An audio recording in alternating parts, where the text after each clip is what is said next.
है, हमें ये नहीं है, हमें यहाँ पे स्टेट बनाई जाए। और वही आदमी जो रो रहा है कि भाई दिल्ली में ये नहीं, और वही आदमी जाके उस बिल पे दस्तखत कर रहा है कि जम्मू कश्मीर को यूटी बनाया जाए, जम्मू कश्मीर की स्टेटहुड को खत्म किया जाए। के ऊपर हमला हुआ तो उस हमले में भी उनको बचाने वाले हम ही लोग थे, लेकिन वो कुछ चीजें भूल जाते हैं।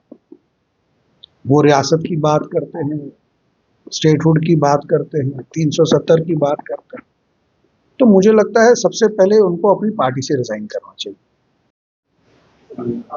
बीते कुछ दिनों से जम्मू कश्मीर नेशनल कॉन्फ्रेंस से कहीं ना कहीं जनता जो है वो नाराज नजर आ रही है। जनता का ये कहना है कि इस जमात ने हमसे कई वादे किए थे इलेक्शंस के दौरान, लेकिन अब जनाब उमर अब्दुल्ला जो हैं वो चुप्पी साधे हुए हैं। देखिए उन पर भी बातचीत करेंगे, लेकिन उससे पहले जैसे आप जानते हैं कि इंडिया पाकिस्तान के बीच में चल रही वॉर में शेलिंग के दौरान पुंछ एक ऐसा एक एरिया था जहां पे सबसे ज्यादा इफेक्शन जो है वो देखी गई, कई लोगों की भी जान गई, जान माल का नुकसान जो है उस एरिया में काफी ज्यादा हुआ। बातचीत करने के लिए इस समय हमारे साथ एजाज जान मौजूद है, एमएलए पुंछ, जिनसे जानते हैं कि इस समय पुंछ की सिचुएशन जो है वो कैसी है। सर, हमने भी देखा जिस समय ये शेलिंग हो रही थी आप उसी एरिया में रहे हैं, किस समय इस समय सिचुएशन कैसी है पुंछ की, क्या ही मेंटालिटी इस समय लोगों की है और थोड़ी बहुत राहत क्या उन्हें मिली है? देखिए, लोगों को जहाँ तक पीर पंजाल के लोगों की बात है, जंग से डरने वाले लोग हम नहीं। जंग के हमें हमेशा हमने मुकाबला किया है, और बॉर्डर के ऊपर अपने देश की जो हमारी अपनी आर्मी है, इंडियन आर्मी, पुंछ के लोगों को उस पर पूरा भरोसा है। और जब तक हमारी आर्मी हमारे बॉर्डर्स पे खड़ी है, हम सब की ये कमिटमेंट राइट फ्रॉम 1947 से लेके आज तक है कि हमने अपनी आर्मी के साथ मिल के दुश्मन का मुकाबला किया। और इसमें कोई शक नहीं कि बहुत से हमारे, आज अगर आप देखें जम्मू कश्मीर के अंदर जो फोर्सेस में, पुलिस में, एसओजी में, आर्मी में, बीएसएफ में, सीआरपीएफ में, बहुत से हमारे नौजवान हैं जो पीर पंचाल के हैं, वो उनमें काम कर रहे हैं, और बहुतों ने अपनी कुर्बानी दी है। और अल्लाह का शुक्र है कि अब ऑफिसर लेवल, बड़े बड़े रैंक्स पे भी हमारे पुंछ रजौरी के लोग जो है पहुंचे हैं। और अगर मिलिटेंसी को जम्मू कश्मीर में ख़त्म किया है तो वो पुंछ रजौरी के लोगों ने किया है, क्योंकि हमारे नौजवानों को, हमारे लोगों को जंग का, लड़ाई का बहुत बेहतरीन एक्सपीरियंस है, और हमें पता है कि किस तरीके से पाकिस्तान को रोका जाता है। हमने हमेशा कोशिश की, पाकिस्तान में जब वहाँ से शेलिंग हुई हमारे पुंछ डिस्ट्रिक्ट, और पहली बार पुंछ म्यूनसिपैलिटी के ऊपर, शहर के अंदर शेलिंग हुई, और सिविलियन एरियाज़ के ऊपर शेलिंग, जिसको हमने कंडेम किया। आज भी मैं कंडेम करता हूँ। 14 लोगों ने जो शहीद हुए बेकसूर, जिसमें बच्चे, छोटे छोटे बच्चे भी थे, और वो मंजर बहुत भयानक था। लेकिन पुंछ के लोगों ने पाकिस्तान को ये बता दिया कि पुंछ के अंदर जो उसकी नज़र है वो कभी कामयाब नहीं हो सकती। और अब गवर्नमेंट ऑफ इंडिया को हमने यहाँ से एक प्रोजेक्ट बना के भेजा है। मुझे उम्मीद है ऑनरेबल प्राइम मिनिस्टर साहब, होम मिनिस्टर साहब, एक पैकेज बहुत बड़ा जो है बंकर्स का पुंछ के लोगों को मिलना चाहिए, क्योंकि जंग में हमारे लोग डरते नहीं है। सिर्फ हमें परेशानी ये है क्योंकि आपने देखा इस जंग में भी छोटे छोटे बच्चे जो है वो हिट हो जाते हैं। तो बच्चों का और लेडीज़ के लिए हमें एक परमानेंट बंकर चाहिए कि जब भी कभी कोई ऐसी हालात बने, बच्चे उसमें शिफ्ट हो जाएं। बाकी पुंछ के लोग बिल्कुल घबराए नहीं हैं। हमारे शहर के अंदर और पुंछ के अंदर लगभग 40 से 50% के जो मकान हैं वो डैमेजेस हो चुके हैं। आप जानते हैं ये बम जिस जगह पड़ता है उसके साथ जितने भी घर हैं उनकी बुनियादें हिला देता है। वो सारे मकान जो है वो डैमेज हुए हैं, और मुझे लगता है कि इसमें एक पैकेज होना चाहिए बॉर्डर एरियाज़ के लिए, क्योंकि हम ही जानते हैं कि किस तरीके से हम उस मुश्किलात का सामना करते हैं। हमें बुलेट प्रूफ एम्बुलेंसेज होनी चाहिए हमारे लिए वहाँ पे बॉर्डर एरिया में। इस किस्म का मैकेनिज्म होना चाहिए कि जब भी कोई मुश्किलात हो तो लोगों को, अगर सेफर, जैसे इस जंग में हमने तमाम लोगों को खाली किया, पहली बार हुआ कि शहर हमने खाली किया और हमने अपने लोगों को वहाँ लाया। तो हमें एक कंक्रीट प्लान हमारा रेडी होना चाहिए, ताकि जब भी कभी कोई प्रॉब्लम हो तो हमारे लोग जो है इमीडिएटली बच्चों को लेडीज़ को सेफर साइड शिफ्ट किया जाए और उसके बाद जो है मुकाबला जो है वो किया जाए। सर बीते कुछ दिनों आपने देखा जम्मू कश्मीर नेशनल कॉन्फ्रेंस काफी ज्यादा सुर्खियों में नजर आ रही है, जहां पर ये कहा जा रहा है कि अब कैबिनेट जो है वो रिशफल होने वाली है, जिनमें जो कैबिनेट मिनिस्टर डिसाइड किए गए थे अब कहीं ना कहीं उनका पत्ता साफ होने वाला है और नए चेहरे जो हैं वो इंट्रोड्यूस होने वाले हैं।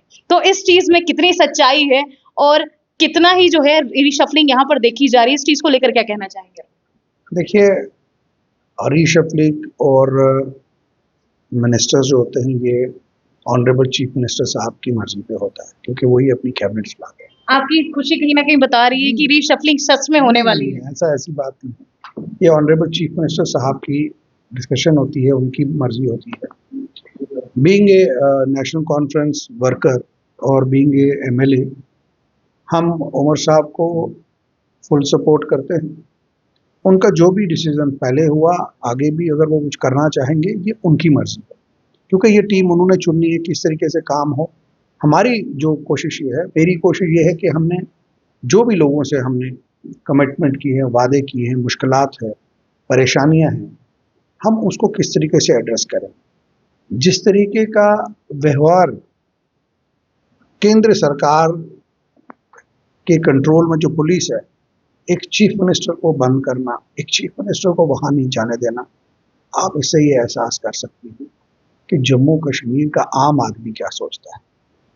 यहाँ पे मैं समझता हूँ कि हमें इस किस्म के कदम उठाने चाहिए कि जम्मू कश्मीर के लोगों को पावर मिले, आपकी प्रेस को पावर मिले, आपको ये इख्तियारात हो कि आप मेरे खिलाफ लिखें, मेरे खिलाफ बोलें, जहाँ मैं गलत करूँ मुझे वो आईना मुझे दिखाएं, क्योंकि मीडिया एक बहुत बड़ा प्लेटफॉर्म है किसी भी गवर्नमेंट को अच्छा काम करवाने के ऊपर हमला हुआ, तो उस हमले में भी उनको बचाने वाले हम ही लोग थे, लेकिन वो कुछ चीज़ें भूल जाते हैं। वो रियासत की बात करते हैं, स्टेटहुड की बात करते हैं, 370 की बात करते हैं। तो मुझे लगता है सबसे पहले उनको अपनी पार्टी से रिजाइन करना चाहिए अगर वो ये बातें करते हैं, क्योंकि 370 को तोड़ने में और रियासत को यूटी बनाने में उनकी पार्टी ने तो सपोर्ट किया बीजेपी का, उन्होंने ही तो इस रियासत का बेड़ा गर्क किया। ऐसे तो बहुत बड़ी बात करते हैं केजरीवाल जी, नहीं जी हम ये हो रहा है, ऐसे हो रहा है, लोगों पर जुल्म हो रहा है, इधर हो रही है, ये हो रहा है, कभी वो वैगनार में निकल जाते हैं। तो उस दिन उनकी कॉन्शियस कहाँ चली गई जिस दिन उन्होंने जम्मू कश्मीर को अपने लिए रो रहे हैं कि दिल्ली में जनाब हमें पावर ही नहीं है, हमें ये नहीं है, हमें यहाँ पे स्टेट बनाई जाए, और वही आदमी जो रो रहा है कि भाई दिल्ली में ये नहीं, और वही आदमी जाके उस बिल पे दस्तखत कर रहा है कि जम्मू कश्मीर को यूटी बनाया जाए, जम्मू कश्मीर की स्टेटहुड को खत्म किया जाए। मैं राज मलिक साहब से गुजारिश करूंगा कि आपकी बात बिल्कुल सही है, हमें स्टेटहुड मिलना चाहिए, 370 मिलना चाहिए, आइए हमारे साथ मिल के चलें और अपनी पार्टी से रिजाइन करें। क्या लगता है दोहरा चेहरा नजर आ रहा है आम आदमी पार्टी का यहाँ पर? ये तो आपके सामने है, मैं उनके अपने सवाल में वो खुद गिर जाते हैं। वो जब चीफ मिनिस्टर साहब को कोई बात पूछते हैं तो उससे पहले जाके केजरीवाल जी से पूछिए कि क्या बात है। और मुझे मैं उनके कोई खिलाफ नहीं हूँ, लेकिन मैं उनकी ही पॉलिसी में कहता हूँ कि आप लोगों की बात आवाज़ उठा रहा है, वो अच्छे काम कर रहा है, लेकिन उसके साथ साथ उसको थोड़ा सा पॉलिसी भी देखना चाहिए क्या है, किस तरीके से जम्मू कश्मीर के लोगों को फ़ायदा। ये भी कुछ चीजों को देख के है कि जब प्रधानमंत्री जी यहाँ आए थे उमर साहब द्वारा उनकी काफी तारीफ की गई और ऑपोजिशन का ये कहना था कि बार बार जो है प्रधानमंत्री की तारीफ जो है वो नेशनल कॉन्फ्रेंस द्वारा की जा रही है, तो अंदर ही अंदर जो है हाथ मिल चुके हैं इनके। देखिए ऐसा नहीं है, देखिए हाथ मिलने की बात नहीं है।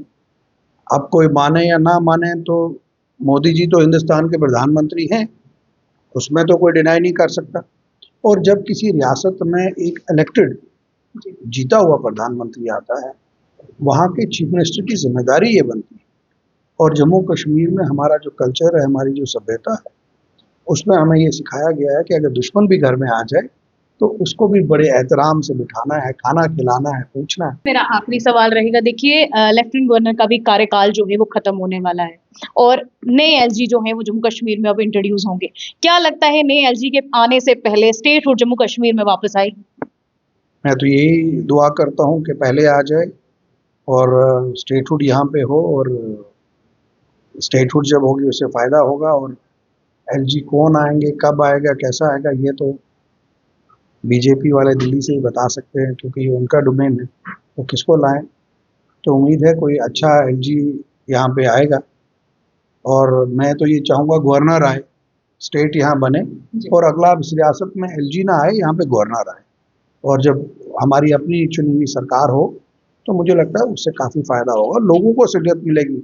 अब एक चीज़ मैं आपको बताऊं कि हम जब से ये सरकार बनी है, आप किसी को भी जाके पूछ लीजिए, कश्मीर में पूछ लीजिए, जम्मू में पूछ लीजिए, किसी भी कश्मीर के डिस्ट्रिक्ट में पूछ लीजिए, जम्मू के डिस्ट्रिक्ट, लोगों को एक सहारा हुआ है कि आज अगर किसी के साथ कोई ज्यादती होगी तो उसकी आवाज़ उठाने वाला है।